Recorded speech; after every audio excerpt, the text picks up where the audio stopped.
This is Where We Live on Connecticut Public. I'm Lucy Nalpathanchel. The pandemic led to a decline in the incarcerated population, and many states have been reevaluating the purpose of prisons. Today, Where We Live, Bill Keller, founding editor-in-chief of the Marshall Project, joins us to talk about his new book, What's Prison For? Punishment and Rehabilitation in the Age of Mass Incarceration. Keller details how the United States prison population became so massive and what we can learn from how other countries treat and house people in prison. Keller writes, "The American way of incarceration is a shameful waste of lives and money, feeding a pathological cycle of poverty, community dysfunction, crime, and hopelessness." His book explores the alternatives that could improve the U.S. prison system and help the formerly incarcerated lead productive lives. Now, we want to hear from you. Have you or a family member been incarcerated? Or do you have questions about the U.S. prison system? You can join us as well, 888-720-9677. That's 888-720-WNPR, or find us on Facebook and Twitter at Where We Live. Bill Keller joins us on Zoom, again, founding editor-in-chief of the Marshall Project. That's an independent nonprofit news organization that covers the U.S. criminal justice system. Bill's had a long career also with the New York Times and also received a Pulitzer in 1989 for his reporting. Bill, welcome to our show. Thanks for having me, Nancy. So when we think about the U.S. And how it became a world leader in locking people up, give us some broad strokes in your research. Sure. One thing that's interesting about the phenomenon of mass incarceration is that it's relatively recent.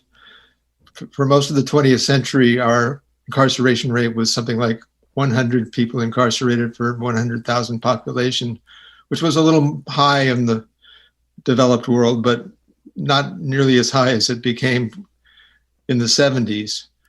And in the 70s, we had the war on drugs, we had the white backlash against Black empowerment, and we had lots of politicians who were very keen to exploit those phenomenons by fear-mongering campaigns.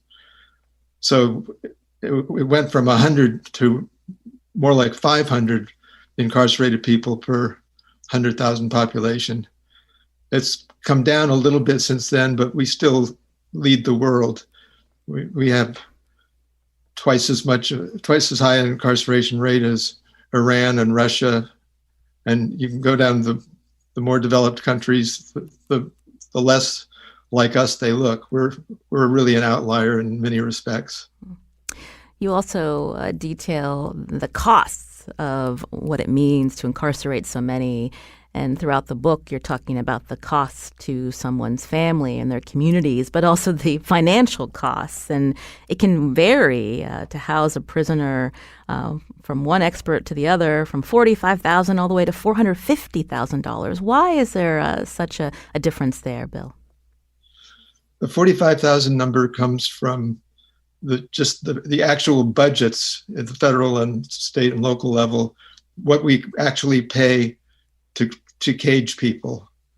It's more like $90 billion a year when you add in the pensions and health benefits for prison officers. But that much larger number is a notional one that was done by some researchers who tried to calculate the social cost of prison, everything from shortened life expectancies to the loss of child support to loss of income to health impacts and mental health impacts. And they came up with a number that was 10 times the actual budget figure. I mentioned that you're the founding editor-in-chief of the Marshall Project and its focus on the criminal justice system. But why did you write this book now, Bill? I'd spent about 5 years immersed in the subject with some really good reporters and editors at the Marshall Project. And there's been a lot written about mass incarceration, how the numbers got so big and what an outlier we are in the world, but not very much written about what actually goes on in prisons and what we can do better. That's by design. The walls that were built to keep people in are also meant to keep nosy reporters and others out. So I'm not a scholar or an advocate. There are a lot of scholars who do excellent work on criminal justice, and there are a lot of advocacy groups like the Vera Institute and the Brennan Center and the Prison Policy Initiative that do advocacy work. I just wanted to do a journalistic kind of a primer on the history and context and life inside. When we think about the idea of reforming the prison system, there's a lot of ideas. Some say that prisons should be abolished altogether. Others see prisons as becoming more like rehabilitation centers. So can you walk us through some of those ideas and the people that you talk to in your book? Yeah. Well, first about the abolition movement. That's probably the fastest growing subset of the anti-prison campaign that's underway in the country. The abolitionists deserve a great deal of credit for pinpointing problems and injustices in the system. The problem with abolition is, well, twofold in my view. One of them is it's probably a fantasy to imagine that we're going to completely abolish prisons. There's no great popular demand for that. And the other, and even if you could abolish prisons altogether, that's to be the work of generations. And in the meantime, there are nearly 2 million people who are incarcerated, and you can't just write them off as cannon fodder for the revolution. So the heroes of my book, I guess, are people who are working within the system to try and make it better. They include educators who try to teach college classes in prisons, corrections officials, like some of the ones in Connecticut, for example, who've tried to make more humane and programming available, or more humane conditions and better programming available for people who are incarcerated. There are a number of religious organizations that deserve credit. There's a lot going on in the system, but it's mostly at the incremental level, not revolutionary. And that's because of the cost. When we think about even reducing, I guess, the ratio between a correctional officer and the people that they are watching over, those that are incarcerated, Bill? It's not just the cost. For the last 200 years, there's been a great tension in this country between an instinct to punish and a professed faith in rehabilitation and second chances. And at different points in our history, one or the other has gained the upper hand. I think it's something that the reason that we have such overall poor prison conditions is a punitive streak that probably came over with the Puritans. But when we're talking about the Connecticut example, for instance, you looked at what the former Department of Correction Commissioner Scott Semple and former Governor Malloy tried to institute rehabilitation programs within particular prisons that focused on younger people who were incarcerated. The idea that they will be going back out into their communities and how to help them lead productive lives. But that's something that has not been able to be sustained, in my understanding, or at least there are budget cuts. So it's not an expansion of the program. It's more piecemeal. Yeah, the Marshall Project, we sent a reporter along in 2015 on a trip that Scott Semple and Governor Malloy himself went on, along with corrections officials from a number of other states. And they went to Germany and looked at how they do things there, which is much more of a kind of normal, more like a college campus environment. The idea being that you want people who are going to be, 95% of people who are in prison are going to be released at some point, and you want them to not just fall off a cliff when they leave. They should be prepared to rejoin normal society. But while I was working on the book, I had an interview with Angel Quiros, who's the Scott Semple's successor, who was supportive of the work that Semple did, which was consisted of setting up special units for young inmates ages 18 to 25, using older inmates as mentors, called the True Unit. It's in Cheshire, a maximum security prison. And Kuros said, yes, we're going to support that, and the comparable women's program that Semple also left behind. But we can't afford to scale it because I'm under pressure to cut millions of dollars from the prison budget over the next couple of years. And when the Marshall Project sent reporters to Scandinavian countries, can you explain to our listeners, how those facilities are set up, where there is such an emphasis on rehabilitation, even in the terms of how the public views prison, Bill? You mean in Scandinavia? Yes. Yeah, the Scandinavians and the Germans have a whole different philosophy of prison. It starts with the premise that, yes, you break society's rules, you're going to be punished. But the punishment is you lose your freedom for some period of time. And that's it.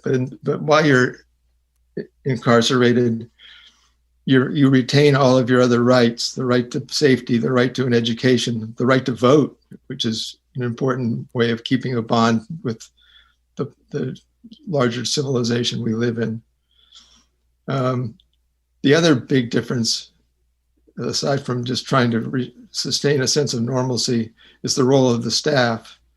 In Germany, if you're going to be a corrections officer, you're going to spend 2 years at a college level training facility, including lessons in human rights law and psychology.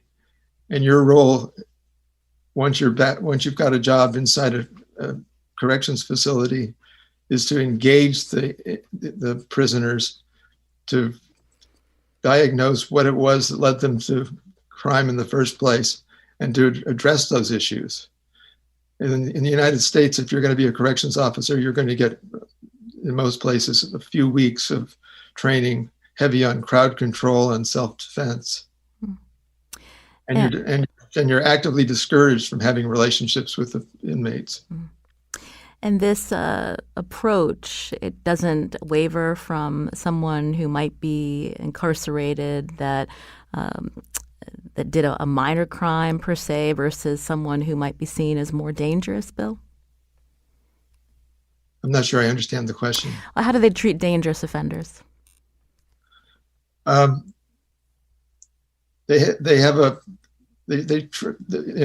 Norway and Germany and Sweden, they try to defuse the danger. Their solution is not to lock people up in solitary confinement, although they will if somebody is in active danger. But the solution is to, because the corrections officers have relationships with the inmates, they can tell when somebody's about to have some sort of a mental break or whether there's a conflict brewing, and they can defuse it at the outset, which the officials I've talked to in Connecticut and other states seem to think is a model that can work here too. But it runs against a lot of opposition from the Corrections Officers Union, among others. When you mentioned the opposition from correction officers unions, what are some of the points that they make? Well, their role is to protect jobs, and they don't. But the argument that they make is mostly that it's dangerous. You need punitive solitary confinement to keep the other inmates and the staff safe, even though punitive solitary confinement has been shown to do horrible things to your mental health. Again, you're hearing Bill Keller here where we live. He's written the new book, What's Prison For? Punishment and Rehabilitation in the Age of Mass Incarceration. You can join us, 888-720-9677, or find us on Facebook and Twitter at Where We Live. Before we go to a break, Bill, when we think about duplicating some of the models in Scandinavian countries to the prisons in our country, what are some of the barriers?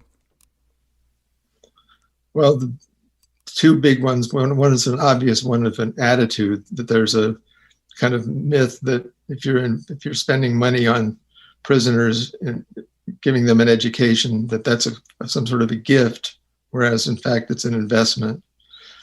The other thing is cost. The European prisons have much higher staffing ratios in order to retain those relationships with the inmates. And we haven't been willing to spend that kind of money. When we think about the people that are incarcerated in our country, a majority of them are Black and brown individuals. And when we think about, the way these institutions have come up in our history and how our country is still wrestling with the legacy of racism, how does that factor into the conversations that we have in this country about prisons, Bill? I think that it's no surprise that the fact that nearly 40% of the incarcerated people in America are Black men generates a reaction of indifference by a lot of Americans. It sounds harsh to say so, but there's quite a bit of public opinion research that shows that the fact that these are mostly Black, or so disproportionately Black inmates, means we don't care as much. Again, you're listening to Where We Live. I'm Lucy Nalpathanchel. My guest, Bill Keller. You can read an excerpt of his new book, What's Prison For?, on our website, ctpublic.org/where we live. We're going to take a quick break, and when we come back, we're going to continue talking with Bill and hear from State Senator Gary Winfield about Connecticut's efforts to reform its criminal justice system. You can join us too, 888-720-9677, or find us on Facebook and Twitter at Where We Live.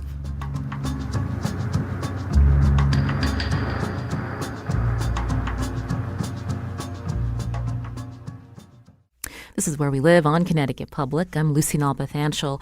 We're talking about prison reform and how states are re-examining the purpose of incarceration. Eventually, people are released. Are they set up to succeed on the outside? It's a question my guest, Bill Keller, explores in his new book, What's Prison For? Punishment and Rehabilitation in the Age of Mass Incarceration. Keller is founding editor-in-chief of the Marshall Project, a nonprofit news organization that covers the U.S. criminal justice system, and Connecticut's efforts to rehabilitate some of the incarcerated under the former Malloy administration was included in Keller's book. Joining us now on Zoom is State Senator Gary Winfield, who represents New Haven and West Haven, and he's co-chair of the legislature's Judiciary Committee. Senator Winfield's been a leader in helping to reshape conversations around criminal justice and juvenile justice in our state. Senator Winfield, welcome back to the show. Good morning. Glad to be back. You spent a lot of time wrestling with this question in your capacity as a state lawmaker, thinking about what's prison for and how these institutions impact not only the individual, but their families, the community. I wonder if you can respond to what Bill Keller has shared with us so far. Yeah, what Bill's been sharing is very much in the same vein of the things that I've talked about during the course of my tenure as a legislator. One thing I wanted to point out really quickly that Bill said a few minutes ago was when he was talking about the attitude of people in general about prisons and who's in prison and how we see spending money on education as a gift. That tells you something about the real attitude we have. If we're spending money on these people who are in prison on education, which we should have gotten in our public schools, something's failing before they get to prison. And so part of what I see as the problem is exactly what Bill is saying. You have a large percentage of people of color in the prisons who are not the people that the general public will look at and see themselves in, and don't also recognize things that should be apparent. If you need to get that education in prison, you're not getting it in school. So we don't talk about the things that lead us to prison. And then when you get to the prisons, we don't have a focus on it. Even when you think about some of the work that Connecticut has done, like Bill and you yourself mentioned the True Unit. We instituted the True Unit, but the True Unit sits inside a prison that largely functions the way that it functioned before. And so there is a kind of schizophrenic relationship even going on there. When we think about some of the programs within prisons, as you mentioned, in-prison education or job training, therapy for drug and mental health, Senator Winfield, again, these are programs that some that are incarcerated have been able to get at particular prisons, but it's not something that has been able to be scaled up. And so part of that is changing the public's view of what incarceration does and what it can, how it can be changed to help people when they are released. Yes, absolutely. And part of that is an effort to do so. If we're being honest, we institute these programs, it's piecemeal, and there isn't really a real effort on the part of legislators to create these programs as programs that deal with the whole of the institution. So you think about the True Unit. If you have 50 people inside of a prison and they're getting this program, what you actually do is you say, for you 50, you have something different. We can go out to the public and say, look, we went to Germany and we learned some things and we implemented this, and we will do that. What we will not do is transform that prison in the way that the prisons we saw were. And we're fine with that. Because I'll tell you, I sit over the corrections budget. I'm not just the chair of judiciary. I sit over the corrections budget on appropriations.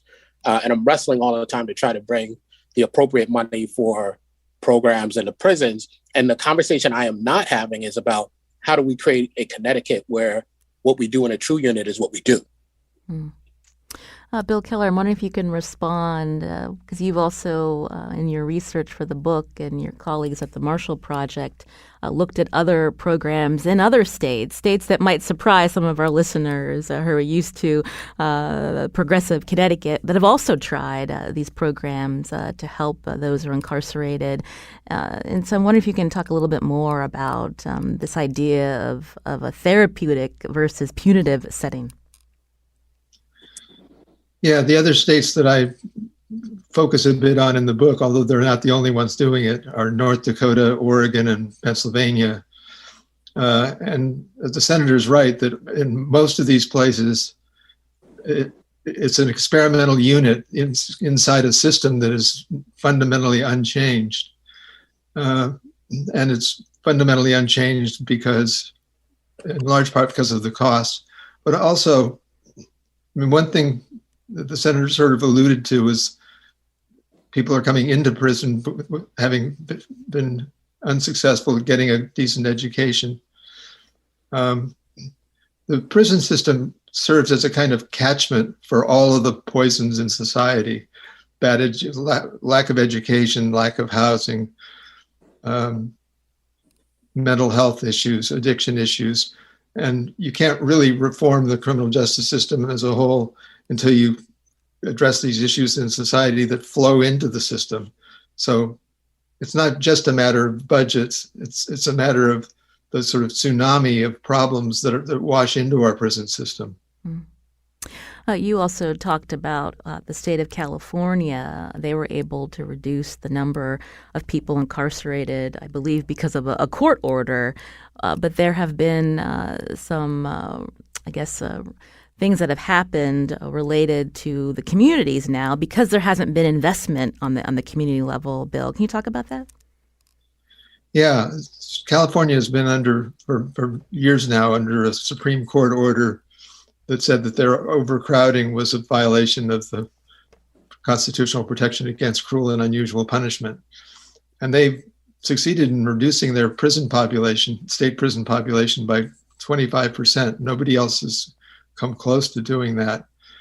But they didn't make other alternative arrangements for those people. So an awful lot of them ended up in county jails, which are even more poorly equipped to do rehabilitation than state prisons. And a lot of them ended up homeless in homeless encampments. So they can declare victory, but it was sort of a hollow victory.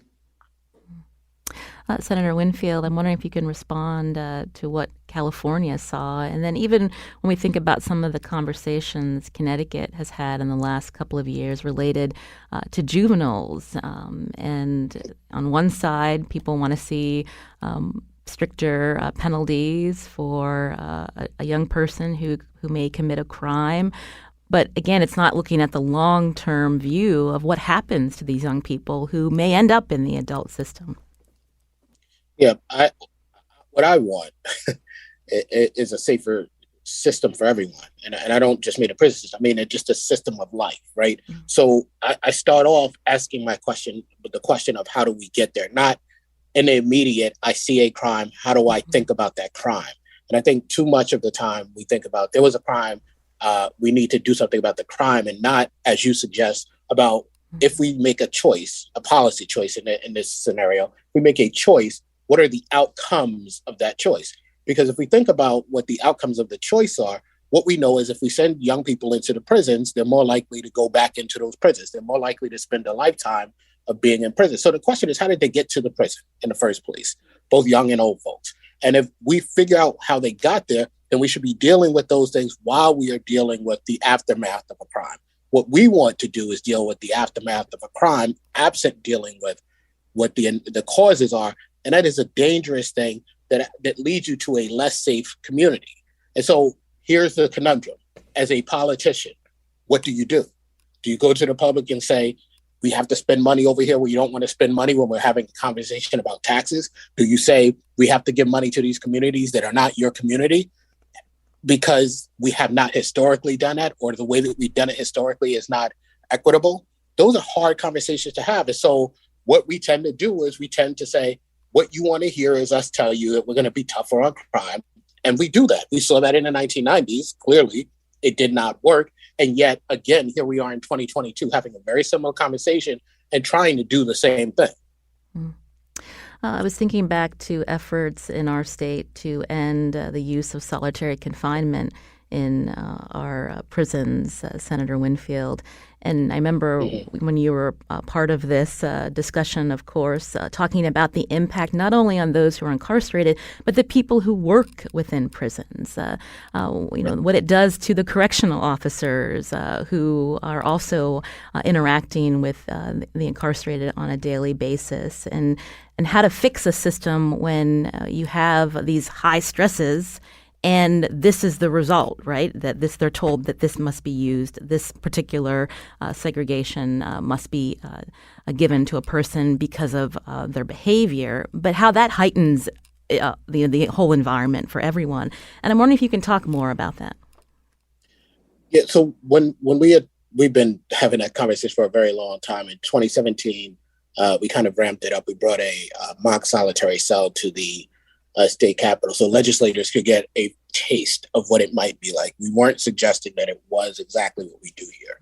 And what I saw was legislators who had the ability to open that cell, walk out at any moment, who couldn't spend more than 5 minutes there. And I start off with that because I want people to understand you have policymakers who are not understanding what it is to be in this environment. They don't have family members in this environment. They won't put themselves in this environment. That's an issue. So I spent four plus hours in this environment. And what I could tell you is that immediately it had a huge impact on me, and I had the ability to open the door. So what we know from research is that you're more likely to operate in a way that is aggressive, that is violent, if you're in that as a person who is incarcerated. If you have to oversee those folks, you have to, in order for you to continue to keep people in those conditions, you have to make it okay in your brain in some way. That's problematic because it's not okay. And so it has an effect both on the person who's inside and the person who is overseeing those people inside. It makes that prison itself less safe. That is not what we want to do. We've known this for a very long time, and yet we refuse to operate as if we do. In our prison system, whether it be solitary, restrictive housing, just the prison system. The things we do go against everything we know is the better way of doing this. And at some point, we have to face the fact that what we have been doing, while historically it has been what we're doing, is not the right way to conduct prisons. There's a reason we have the True Unit. There's a reason we faced the public and went on 60 Minutes and all of that stuff, because we want to show people we're doing better, but it's not real. At some point, we have to make it real. I bring up that example, and thank you, Senator Winfield, for giving us that context again. It's been a couple years since we've talked about it here on this show. But Bill Keller, you had profiled and wrote about what was happening in Oregon and how the COs, the correctional officers, how they were trained so that, they were also experiencing high rates of diabetes, heart failure, hypertension. And you quoted someone that said the U.S. prisons had failed us, the people who live in them, the people who work in them, and their families and communities. What was the response when the COs were trained to work differently, to maybe have more of that role that you see in one of the Scandinavian or German prisons versus the punitive aspect?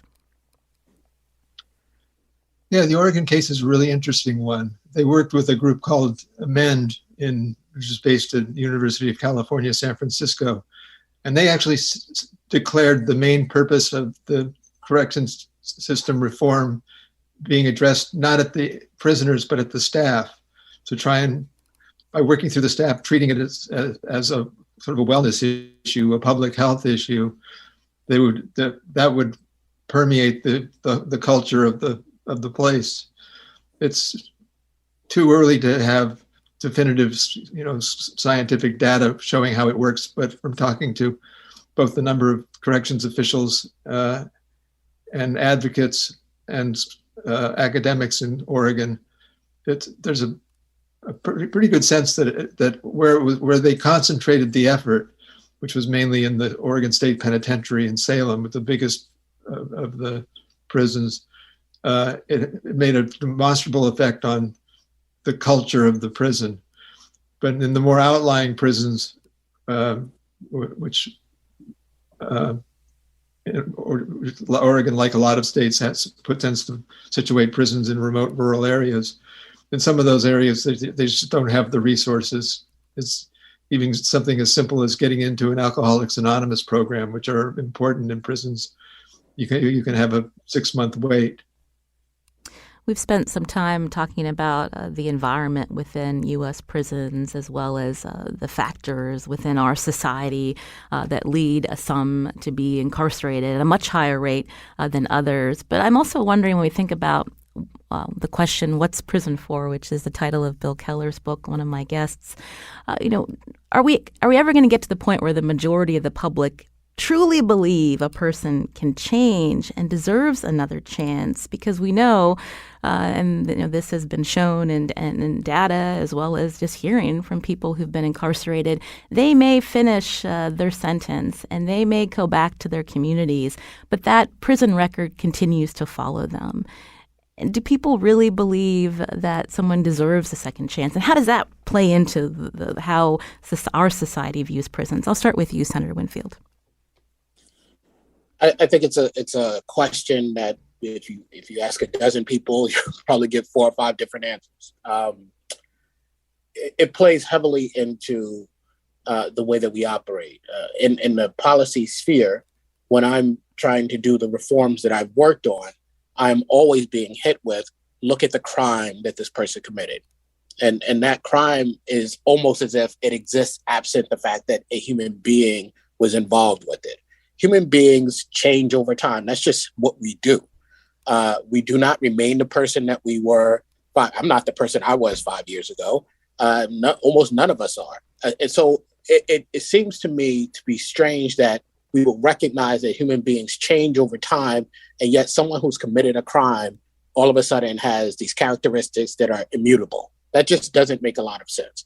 And so I think as a policymaker, part of my job is not just to get the success, right? Part of my job is to lay the groundwork, the foundation, to tell the public the truth, whether they agree with me or not, so that we can have a real conversation. We know that people change. Anyone who's had a child knows that people change. We just have to actually accept it and then operate as if we know that. Before I hear from Bill, I want to take a quick call. Eliza is calling in from Middletown. Eliza, what did you want to share? Hi, good morning. I just want to let listeners know that what the senator is saying is absolutely real. I have never, in fact, heard a politician in Connecticut give this big a blast of reality about what goes on. I've been inside. I'm actually paranoid to say which prison because they're so punitive. I might not get back in if I criticize. But as an educator, and I know a lot about the True Unit, and it's window dressing, and it depends largely on the free labor of older prisoners to run the program. I just can't thank you enough. I hope people listen, and thanks for the show. Thank you, Eliza. I want to take one more call. Valentine is calling in from Hartford. What do you want to share, Valentine? Well, I'm a volunteer with the Alternatives to Violence Project, so I conduct workshops on dealing with conflict other than by being violent, and I've been on the True Unit. Many of our facilitators are in that unit, and I co-facilitate workshops with my incarcerated co-facilitators, and some of them are among the people I respect most in the world. They shouldn't be locked up. But I attended a conference of Alternatives to Violence Project International in Ireland, and we heard a very high-ranking prison official talk to us. AVP, it's called, is very big in Ireland. They work in a lot of prisons. And he said, if someone has been with us for 10 years and they're not ready to be returned to the community, we feel that we have failed. And I just wish that attitude could be brought back to American prisons, as the senator and as the author have been saying. Thank you, Valentine. We're actually short on time, but I appreciate you calling in to share that. Bill Keller, I wanted to go back to you, maybe to respond to what our listeners have shared about some of these programs in our state, and the wider question of how we as a society can change our perceptions of what prison is for. Yeah, one of the reviewers of my book described me as surprisingly optimistic, and I want to make clear that I'm not that optimistic about sweeping change in the system. Change, at least at this point, what we're getting is some pilot programs, some incremental changes, but that's important. Even if it's only on a small scale, and it should be on a larger scale. I mean, one of the numbers that haunts me in the book is that 600,000 people are let out of prisons every year. And it's our choice whether we want to send them home brutalized, alienated, stigmatized, and lacking any employable skills, or whether we want to give them a chance to be decent citizens and decent neighbors. That's a good point to end on. Bill Keller, again, is author of the new book, What's Prison For? Punishment and Rehabilitation in the Age of Mass Incarceration. An excerpt is on our website, ctpublic.org/wherewelive. Thank you, Bill, for coming on. We really appreciate your time today. Thanks, Lucy. I appreciate being on the show. You're listening to Where We Live. State Senator Gary Winfield will stay with us. And after the break, we're going to talk about a new report that looks at the Connecticut incarcerated population and the communities that are most impacted. You can join us, too. Find us on Facebook and Twitter at Where We Live.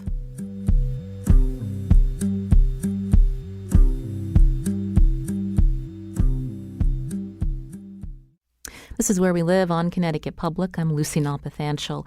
More than half of Connecticut's incarcerated population are from 6 Connecticut cities. That's according to a new report from the Prison Policy Initiative based in Massachusetts. The report's aim with this data is to show the scope of mass incarceration in certain communities, particularly those with large Black and Latino populations. Joining us now on Zoom with more is Mike Wessler with the Prison Policy Initiative. Mike, welcome to Where We Live. Thank you so much for having me. So give us some brief background on how this got started, this particular report that was released. Yeah, so as the senator and Bill were talking about earlier, in order to solve the problem of mass incarceration, we need to really address the underlying issues that are there. Issues related to poverty, issues related to housing, issues related to mental health. But for too long, we've not known exactly where to invest those resources. We could make some guesses based on things related to county of conviction for people who are incarcerated and where crime is reported, to figure out where to make investments to address crime and mass incarceration in our communities. But we didn't know exactly where people in prison truly came from. Thanks to a reform that was really championed by Senator Winfield, though, in 2021 to end what's known as prison gerrymandering, we have, for the first time ever, a really crystal clear picture and really granular picture of where people in prisons actually call home. And that's because prison gerrymandering is a problem that is created by the Census Bureau. And the Census Bureau counts incarcerated people as residents of their prison cell rather than at their home address. And this is despite a whole host of factors. You know, people, when they leave prison, they're most likely to return to their home communities. They still consider their home communities home. That's where they have their social ties and connections. And when this reform was passed in 2021, the Redistricting Commission in Connecticut had to adjust the census data to better reflect the true population of the state, and as when it comes to incarcerated people. We took that data, kind of mashed it up a little bit to really figure out where people in Connecticut prisons call home. As you mentioned, 6 Connecticut cities, Hartford, New Britain, Waterbury, New Haven, Bridgeport, and New London, account for about 17% of the state's population, but they account for about 50% of the people who are behind bars. I think that's a troubling number, and I think it's one that should raise a lot of eyebrows, because it should tell us that something's going on in these communities. There is some public policy failings that are happening in these communities that are causing dramatically higher rates of people to end up behind bars. Let's look at Hartford as one of the examples in the report when we think about the number of people that are incarcerated that come from Hartford. But the report drills down even deeper when you think about particular neighborhoods and the people that are impacted. Can you tell us more, Mike? Yeah, so the state as a whole has an imprisonment rate of about 288 people per 100,000 residents. That's high by any other standard globally. No other countries, as was discussed in previous segments, they don't incarcerate people at that level. But when you look at the city level, it becomes even more troubling. Hartford locks people up at a rate of 1,065 people per 100,000 residents.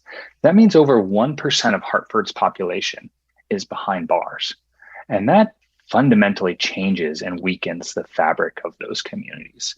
And that means that there's less economic support for families. There's less emotional support. It really weakens Hartford and other communities that have similarly high incarceration levels. But as you mentioned, this data allows us to drive even deeper. And I think that's what makes this data so powerful. Not only does it show the scale of this problem, but it also shows the massive disparities that are within communities. Inside Hartford, the Upper Albany neighborhood, they send people to prison at a rate of about 1,900 per 100,000 residents. That's almost 2% of their population. That's almost 10 times higher than the state as a whole. Something's going on in Upper Albany that there needs to be more investment to address some of the challenges that are sending people to prison. But when you look just a few blocks away to the West End neighborhood, 491 people per 100,000. So it's about half the incarceration rate of the city as a whole. So it shows that there are dramatic disparities, and where you grow up and where you live can set you on a dramatically different path. And it's only a matter of blocks that can result in these changes. State Senator Gary Winfield is still with us. Senator Winfield, I'm wondering if you can respond to what Mike has shared, and how this data can be used from your perspective as a lawmaker. I'm happy that we have this data. Some of the stuff, if you're involved in this, you know it, but you don't necessarily have hard data to demonstrate. So I'm glad we have the data. I just think that people have to come to understand what this data is actually telling us. It is policy that has gotten us into this situation. And when we are thinking about coming out of this situation, we think it's personal choice alone that gets us out of this situation. That just doesn't make sense. Policy tells us whether or not there are resources in your area, around your area. It tells us whether there's public transportation to the jobs that you don't have in the community you're in. It tells us whether or not your neighborhood is a compacted neighborhood. And when you see the number of people that we are seeing going in and out of our prisons, there is a follow-on effect from it. It's not just the people who've been in there, it's the community. And that's how you get to the point where we have community level trauma and other things. So what I would say is this: we have communities that are over-policed and under-resourced, and we have to flip that. The solution when we have crime in any neighborhood, with all due respect, and I think police do a good job largely, but all due respect, is not to put more police, whether you call it broken windows or community policing, because it's more police in the community. The solution is to deal with the causes. And until we deal with that, reports like this will always pertain. Mm. And when you say deal with the causes, more investment in housing, education, jobs, healthcare, Senator Winfield?